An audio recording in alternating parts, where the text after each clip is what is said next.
कर्नाटक में जो हिजाब का प्रकरण सामने आया, और हिजाब के प्रकरण में जब न्यायालय कहता है कि ये कोई धार्मिक अधिकार नहीं है और आपको स्कूल और कॉलेजेस का ड्रेस कोड का आपको पालन करना पड़ेगा, तो पहले हिजाब और बाद में किताब, इस तरह का एक संविधान विरोधी, न्यायालय विरोधी अभियान इन विद्यार्थियों के माध्यम से प्रारंभ करने का प्रयास इस कट्टरवादियों ने किया था, यह हमें ध्यान में रखना होगा। और ये जो सेकुलरिस्ट शक्तियाँ हैं, चाहे राजनेता हो या पत्रकार हो या विचारक हो, वे जब हिंदुओं को बार बार प्रश्न पूछते हैं कि आपके दृष्टि से धर्म ग्रंथ है श्रेष्ठ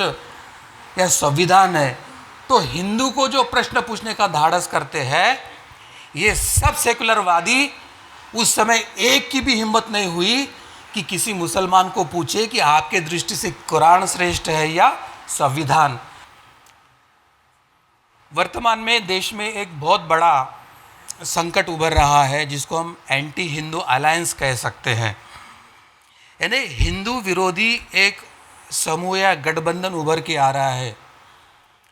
कौन सा है ये गठबंधन, कौन है इसमें शामिल, इस अलायंस के घटक कौन है? पहले है सेकुलरिस्ट,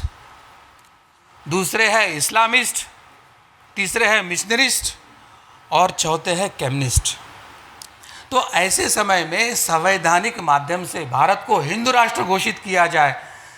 ऐसी हम सबको केवल इस अधिवेशन के माध्यम से नहीं तो निरंतर जो समस्याएं आती है, जब आती है,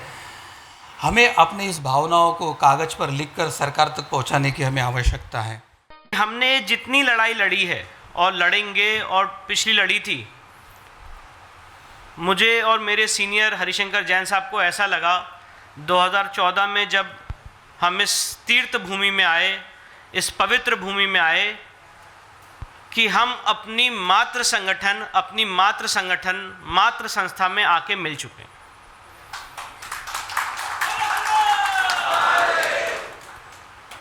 एक अपने अंदर का जो भाव है उसको प्रकट करने की क्षमता, उसको प्रकट करने का मंच हमें यहाँ पे प्रदान किया गया। और मैं ये बात बहुत स्पष्टता से कहना चाहता हूँ, हिंदू जनजागृति समिति, सनातन संस्था, ये एकमात्र ऐसी संगठन है इस समय इंडिया में, पूरे भारत में, जो बिना कोई लाल लपेट के, बिना कोई कन्फ्यूजन के एक ही बात कहती है कि हमें इस देश को हिंदू राष्ट्र में कन्वर्ट करना।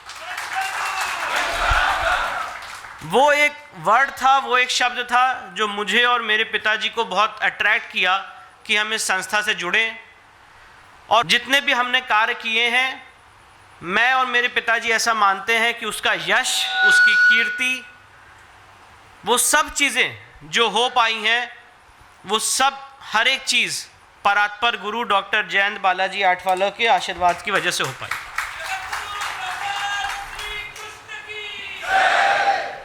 ये उन्हीं का आशीर्वाद था, उन्हीं की तपस्या थी, उन्हीं का तप था, उन्हीं की साधना थी कि हमारे ये जितने कार्य ईश्वर ने हमसे करवाए, ये निर्विघ्न रूप से हो पाए। इसके लिए उनके श्री चरणों में मेरा कोटि कोटि वंदन है, नमन।